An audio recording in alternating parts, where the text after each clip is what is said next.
Well, you're in for a treat tonight because our next speaker is a very good friend of mine. I've had the pleasure of visiting with him and his lovely wife in his home. They are some of the most gracious guests that I've ever stayed with.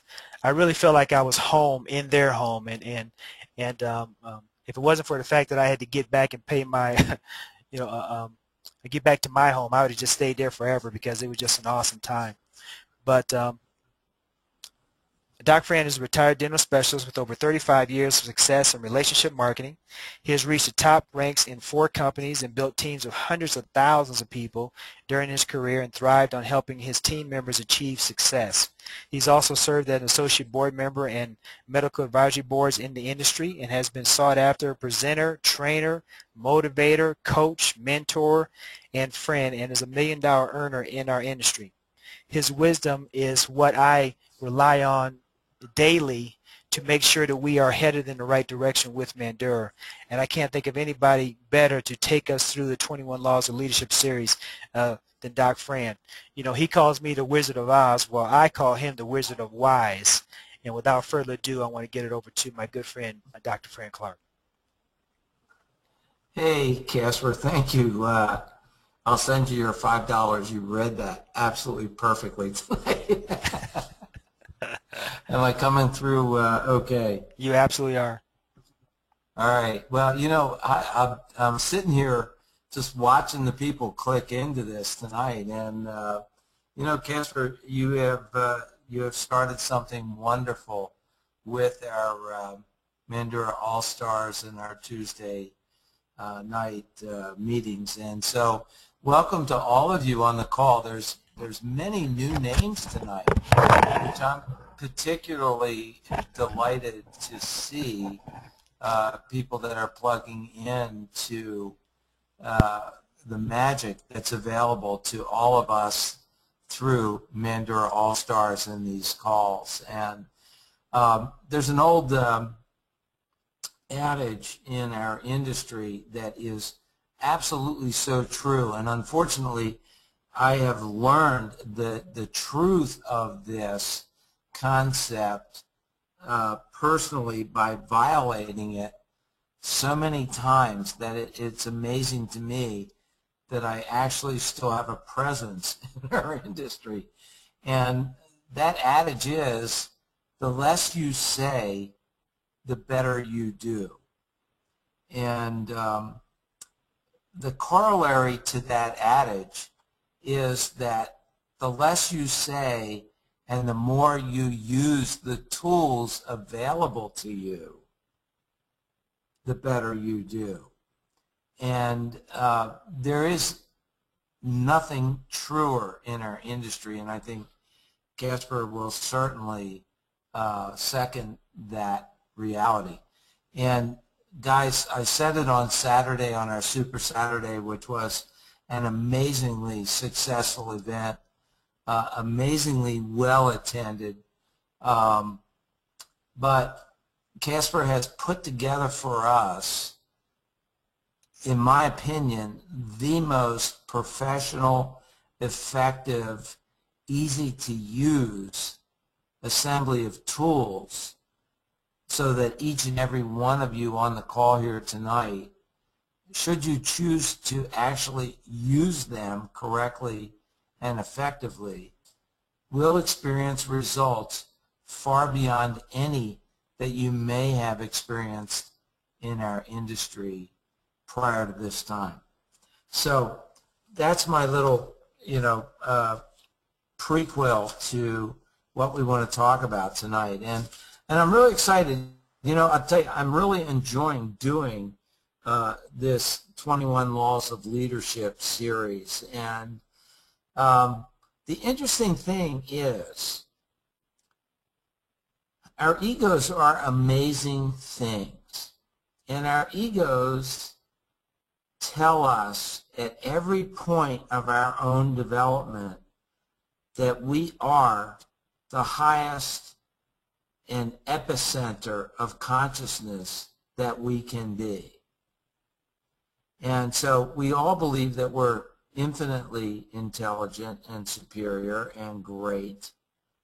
And yet there really is a very insidious little lie in that belief. And the lie is that there are so many levels of consciousness available to us above the one that we're on. And our ego wants to prevent us from finding them. And why does it want to do that? Well, it wants to do that because your ego wants to be the supreme controller of your life. It wants you to believe that you've already arrived at where you maximally can be, because if you accept that premise, then you no longer challenge your ego to prove that it's right. And so the thing that's fabulous in life and in this industry in particular, and the thing that I love about our industry, for all of you, and Casper, you've already experienced this. This is the greatest testing ground for what you are and what you can be. And the real truth of it is, until the bell rings for you, until God calls you back to His kingdom. Welcome to GoToWebinar, Web Events Made Easy. We strive, and the greater we strive, the greater benefit we provide, not only for ourselves and our families, but for every person on the planet. Because we're all united on the planet in this goal. So, with that as a backdrop, I'm really excited to be reliving the 21 Laws of Leadership, because I have been blessed. And Casper, thank you for accounting that success. But that success was a result of some luck, divine guidance, a lot of very wonderful people who chose to believe and follow what I was expressing as a way to go. And that, in an essence, guys, is the secret to success in life. Because we only go as high as we believe we can go, as high as we're willing to allow ourselves to go, and as high as our efforts will catapult us to go. So reliving this law of leadership is really fabulous at this point, because it's allowing me to recontact all of those steps that I had done either consciously and then ultimately subconsciously over the years, which led me to the position that I enjoy right now in life. And that position has led me to have an individual like Casper as my direct upline and guide for the rest of the voyage. And let me tell you, it's a lot of fun. So tonight we're going to talk about the law of buy-in, and the subtitle to that is that, and the next slide, Casper, is that people buy into the leader and then the vision. And you know, the most exemplary person that I can think of to embody this principle is an individual that all of you know, Mohandas Gandhi, who was referred to as Mahatma Gandhi. Mahatma is a term of endearment which means the great soul. And today people take for granted that Gandhi was a great leader, but the story of his leadership is a marvelous study in the law of the buy-in.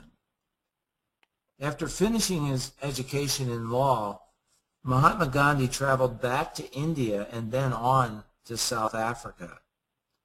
And there he worked 20 years as a lawyer and a political activist. In that time, he developed as the leader that he was intrinsically to be, fighting for the rights of Indians and other minorities that were oppressed and discriminated against by the infamous South Africa apartheid government.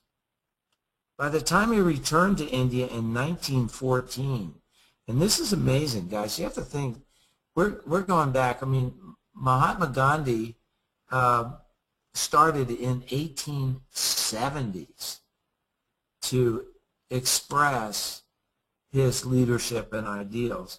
By 1914, Gandhi was very well known and highly respected among his Indian countrymen.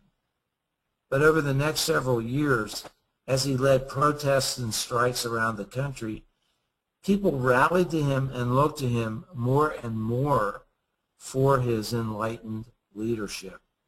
In 1920, just 6 years after returning to India, he was elected president of the All India Home Rule League. And that was largely due to his consistency in actions and dedication as a leader for self-rule. The most remarkable thing about Gandhi isn't that he became their leader, but he was actually able to change millions of people's vision for the method to obtain freedom. Before he began leading these people, the people used violence in an effort to achieve their goals against the British government. Gandhi challenged the people to meet oppression with peaceful disobedience and non-cooperation. Rallying everyone to his way of thinking certainly wasn't easy. It wasn't fast, and yet he stayed the course. He had a consistency of belief in his vision and in his mission that he was allowing himself the time for people to understand the value of his leadership. But they began to buy into him as their leader. They ultimately embraced his vision, and then the amazing, wonderful reality occurred where they began to follow him faithfully. Not thousands, not hundreds of thousands, but literally millions of Indian nationals. He asked them not to fight, and eventually they stopped fighting. When he called for everyone to burn their foreign-made clothes and start wearing nothing but homespun materials, millions upon millions of people answered his call. When he decided that a march to the sea to protest the SALT Act, which was designed to completely dominate the Indian people by their British rulers, when he decided that that protest would be the rallying point for civil disobedience, the nation's leaders followed him for the entirety of the 200-mile march to the city of Dandi, where they were promptly arrested by the British authorities. Their struggle for independence was slow and painful, but Gandhi's leadership was strong enough to deliver on the promise of his vision. In 1947, now bear in mind that he began his cry in 1914, guys. He began his quest.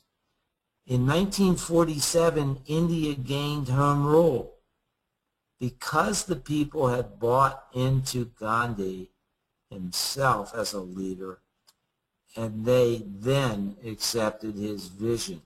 Once they embraced that vision, they then had the courage and the fortitude to carry it to fruition. And guys, that's how the law of buy-in works.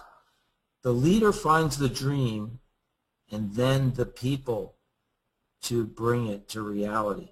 The people find the leader and then embrace the dream and the vision. Next slide, Casper. You see, many people who approach the area of vision and leadership have it all backwards, guys.